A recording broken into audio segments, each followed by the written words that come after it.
किसान भाइयों और बहनों नमस्कार। आज हम आपको थोड़ी जानकारी दे रहे हैं किसान संचार की ओर से कि सर्दियों की मौसम में जो है पाला पड़ता है तो अपनी फसलों को हम किस तरह से बचाएं। तो फसलों की जो अजैविक बीमारियों में सूक्ष्म तत्वों गौण तत्वों की कमी के अलावा जो है पाला भी आता है। पाला बीमारी नहीं होते हुए भी इसके प्रकोप से फसलों का काफ़ी नुकसान होने के कारण इसे अजैविक बीमारियों में रखा गया है। इसका प्रकोप जो सर्दियों में होता है और इससे टमाटर, मिर्च, बैंगन, सरसों आदि सब पपीता, केला इत्यादि जो फसलों में इसका बहुत नुकसान होता है। फलदार पौधों को 80 से 90%, अरहर में 70%, गन्ने में 50%, गेहूं तथा जौ में 10 से 20% तक। तो आप जानते हैं कि इसका प्रकोप सर्दियों में होता है और इससे जो है टमाटर, मिर्च, बैंगन आदि सब्जियों व पपीता, केला इत्यादि फलदार पौधों को जो है 80 से 90%, अरहर को 70%, गन्ने में 50%, गेहूं और जौ में 10 से 20% तक की हानि पाले के कारण हो जाती है। पाले का जो प्रभाव है पत्तियों व फूलों पर सबसे ज़्यादा होता है। अध पके फल सिकुड़ जाते हैं और उनमें झुर्रियाँ सी पड़ जाती हैं।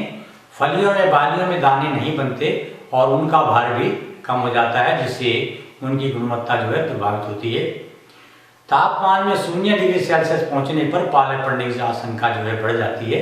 दोपहर के पूर्व ठंडी हवा चलने और तापमान जमाव बिंदु के नीचे आ जाने पर जो है दोपहर बाद हवा चलना बंद होने व आसमान साफ होने पर पाला पड़ने की संभावना सबसे अधिक रहती है। पाला जो है वो अक्सर रात्रि के तीसरे पहर में पड़ता है। पाले में फसल की कोशिकाओं और उससे मौजूद द्रव्य जो है वो जमकर बर्फ बन जाता है और बर्फ के बनने से कोशिकाओं में मौजूद पानी का जो आयतन है वो बढ़ जाने से कोशिकाओं की झिल्ली फट जाती है और इससे कोशिका में पानी की कमी भी हो जाती है और उससे जो है निर्जलीकरण जो है हो जाता है, जिससे पौधों की जैविक क्रियाओं में बाधा पहुंचती है। परिणाम स्वरूप पौधा मर जाता है। जिन क्षेत्रों में पाला पड़ने की आशंका अधिक हो वहां चुकंदर, गाजर, गेहूं, मूली और जौ जैसी फसलें बोने से इसके प्रभाव को काफ़ी हद तक कम किया जा सकता है, क्योंकि इन पर इसका असर जो है कम होता है। पाले से प्रभावित होने वाली फसलों की अवरोधी किस्मों की बुआई करके भी आप पाले से बच सकते हैं। जैसे आलू की कुफरी, शीतमान, गन्ने की कोयम्बटूर 1148 व 9 किस्में हैं।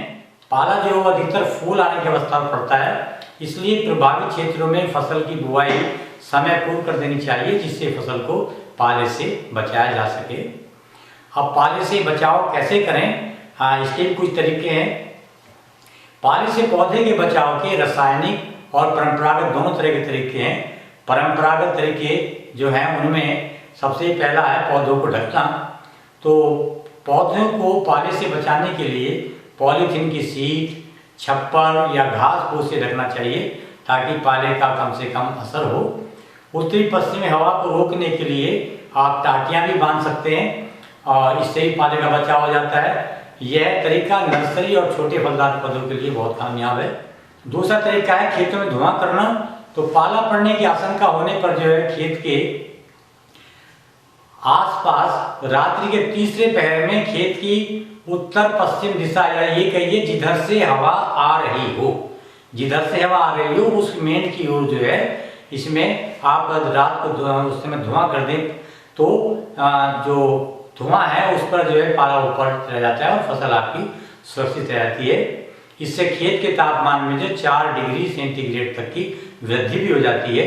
तो पाला तापमान में कमी व हवा में स्थिरता आने से पड़ता है, जो इस तापमान बढ़ने से जो है फसल को नुकसान नहीं पहुंचा पाता। एक और तरीका है खेत में सिंचाई करना। तो पाला पड़ने की आशंका होने पर रात्रि में आप फसलों की अगर हल्की सिंचाई कर दें तो उससे जो है तापमान में आधे से लेकर 2 डिग्री सेंटीग्रेड तक की वृद्धि हो जाती है, क्योंकि पानी लगभग कुओं का है तो वो गर्म निकलता है तो उसका भी बड़ा फायदा होता है। और इसके ऐसी सिंचाई से जो है काफ़ी लंबे समय तक इसमें पानी की मात्रा की फसल बनी रहती है। तो ये तो थे हमारे प्राकृतिक उपाय, अब जो चीज़ें हम अपने आप खुद कर सकते हैं। लेकिन अब आता है रासायनिक नियंत्रण। हालांकि रासायनिक नियंत्रण को करने से बचना चाहिए, लेकिन फिर भी जब मजबूरी हो तो उसके लिए इसके इलाज हैं कि फसलों को पाले से बचाने के लिए जो है 0.1% सांद्रता वाला, या ये कहिए कि 100 लीटर पानी में 10 मिलीलीटर जो है गंधक का तेजाब मिलाकर जो छिड़काव करना चाहिए। छिड़काव प्लास्टिक के स्प्रेयर से इस तरह करना चाहिए कि पौधा पूरी तरह भीग जाए। इस छिड़काव से सरसों, गेहूं, चना, आलू, मटर आदि फसलों को जो है बचाया जा सकता है। इस छिड़काव से पौधों में लोहे की सक्रियता बढ़ जाती है, जो पौधों के रोग सहनिक क्षमता और उसके जल्द पकने में भी सहायक होती है।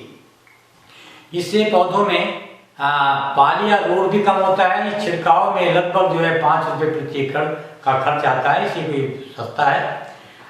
दूसरा है डाइमिथाइल सल्फर ऑक्साइड का छिड़काव। इस रसायन का छिड़काव पाला पड़ने पर जो है या पाला पड़ने की आशंका होने पर पौधों में 50% फूल आ जाए उस अवस्था में करें। इसके 2 छिड़काव जो है 15-15 दिन के अंतर पर करें। इसके लिए 75 ग्राम रसायन को, मतलब 75 ग्राम डाइमिथाइल सल्फर ऑक्साइड को जो है आप 1000 लीटर पानी में घोलकर प्रति हेक्टेयर, या ये कहिए कि 30 ग्राम रसायन को जो है 400 लीटर पानी में घोलकर जो है इसका प्रति एकड़ जो है इसका छिड़काव करें, जिससे पानी इस रसायन से पौधों में पानी बाहर निकालने की क्षमता बढ़ती है, जिससे पानी पौधों के अंदर नहीं जम पाता है। एक और रसायन है साइकोसिल। तो साइकोसिल से बढ़वा रुकती है, इससे पाले के प्रभाव को कम किया जा सकता है।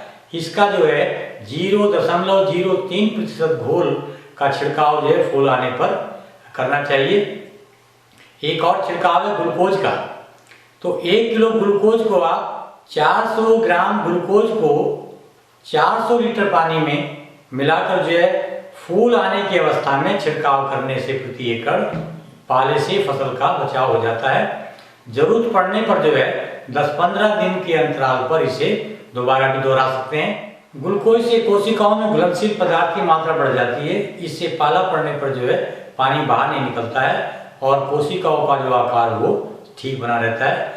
पाला पड़ने वाले क्षेत्रों में पाले से बचाव के लिए खेत की उत्तर पश्चिमी मेढ़ों और बीच बीच में बड़े बड़े पेड़ लगाने से भी पाले के प्रकोप में कमी आ जाती है।